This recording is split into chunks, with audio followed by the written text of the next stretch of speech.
आइए दोस्तों, आपको मैं एक कहानी सुनाती हूँ। सती के जन्म की और शिव विवाह की कहानी सुनाती हूँ। प्राचीन काल में दक्ष प्रजापति नामक एक महाराजा थे।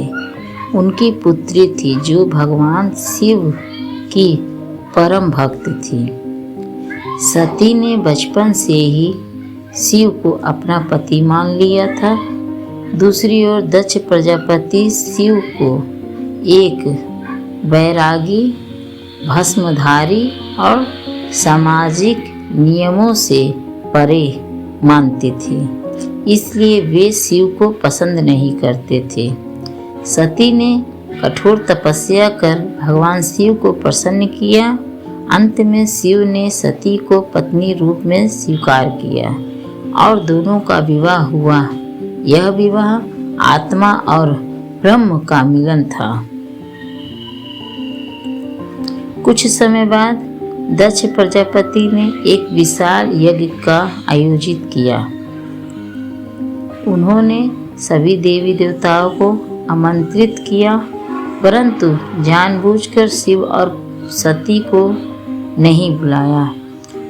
जब सती को इस यज्ञ की जानकारी मिली तो वह बिना निमंत्रण के ही अपने पिता के घर चली गई। यज्ञ में पहुंचकर सती ने देखा शिव का अपमान हो रहा है।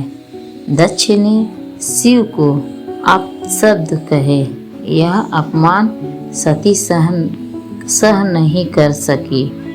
उन्होंने कहा, जिस पति का सम्मान ना हो उस घर में पुत्री का स्थान नहीं, और उसी यज्ञ कुंड में कूदकर अपने शरीर का त्याग कर दिया। जब भगवान शिव को सती के त्याग का समाचार मिला तो वे अत्यंत क्रोधित हो उठे। उन्होंने सती के शव को कंधे पर उठाया और प्रलयकाली तांडव करने लगे। संपूर्ण सृष्टि कांप उठी। देवताओं की प्रार्थना पर भगवान विष्णु ने अपने सुदर्शन चक्र से सती के शरीर के टुकड़े किए। जहाँ जहाँ वे गिरे वहाँ शक्तिपीठ स्थापित हुए। इसके बाद शिव ध्यान में लीन हो गए। फिर पार्वती माता का जन्म।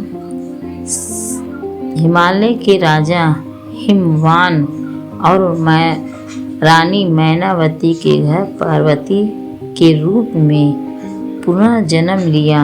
बचपन से ही पार्वती ने मन में शिव के प्रति गहरी भक्ति थी।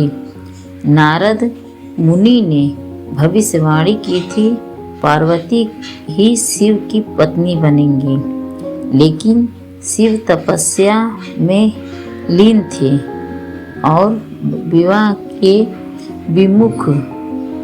माता पार्वती ने शिव को पाने के लिए अत्यंत कठोर तप किया। उन्होंने पहले फल फूल, फिर केवल पत्ते और अंत में निर्जला निराहार तपस्या की। उनकी तपस्या से तीनों लोक में हलचल मच गया। स्वयं भगवान शिव उनकी परीक्षा लेने साधु के वेश धारण कर आए और बोले, शिव तो एक भिखारी है, उससे विवाह क्यों चाहती हो? पार्वती जी ने जवाब दिया, शिव मेरे आराध्य हैं, उनके बिना मेरा जीवन अधूरा है। शिव उनकी भक्ति से प्रसन्न हो गए और अपने वास्तविक स्वरूप में प्रकट हुए। अंत में भगवान शिव ने पार्वती जी को पत्नी रूप में स्वीकार किया। उनका विवाह हिमालय में बड़े धूमधाम से हुआ। सभी देवता ऋषिगण उपस्थित थे। यह विवाह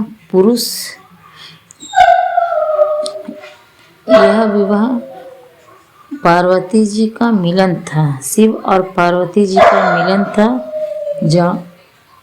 जहाँ शक्ति के बिना शिव शून्य है और शिव शिव के बिना शक्ति दिशाहीन है।